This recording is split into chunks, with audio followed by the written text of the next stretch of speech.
ஆஹா, போட்டோவை பார்க்க தூசி எடுத்து விடுற மாதிரி தெரியல, கிஸ் பண்ற மாதிரி இருக்கு. இத உடனே பாட்டிக்கு அனுப்பி வச்சா பிரமாதமான ரியாக்ஷனா இருக்குமே. எவ்வளவு பிளான் பண்ண, எல்லாமே வீணா போகுது. இவ்வளவு தூரம் நெருங்க விட்டுட்டானே அந்த அரும நாயகம். என்னமா இது, பப்ளிக் பிளேஸ்ல இந்த மாதிரி எல்லாம் பிஹேவ் பண்ணி இருந்திருக்காங்க. அது அந்த மயூரி போட்டோ எடுத்து அனுப்பி வச்சிரு. இப்ப அதுவா முக்கியம்? நம்ம திட்டத்தை எல்லாம் மீறி அவங்க 2 பேரும் நெருங்கி வந்துட்டாங்களே, அதுக்கு என்ன பதில் இப்போ?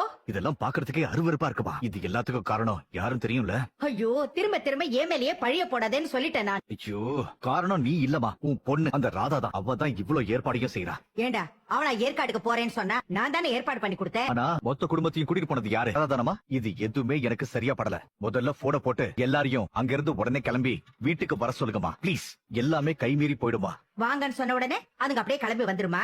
இப்பதானே போயிருக்கோம், நாங்க என்ஜாய் பண்ணனதும் முடிஞ்சதும் வரோம்னு சொல்லுவாங்க. அதுக்காக எக்கேடாவது கெட்டு போங்கன்னு விட்டுற முடியுமா? ஒருவேளை அந்த பொண்ணு ஒரு குழந்தை பெத்துக்கிட்டா நிரந்தரமா அந்த சிவகாமி மாதிரி இங்கேயே இருந்துருவாமா. அதுக்கப்புறம் ஆயுசுக்கும் அந்த மூஞ்ச பார்த்து வயிறு எரிஞ்சு பாத்துக்கிட்டே இருக்க வேண்டியதா. ஏண்டா, அதை தடுக்க தானே போராடிட்டு இருக்கேன்.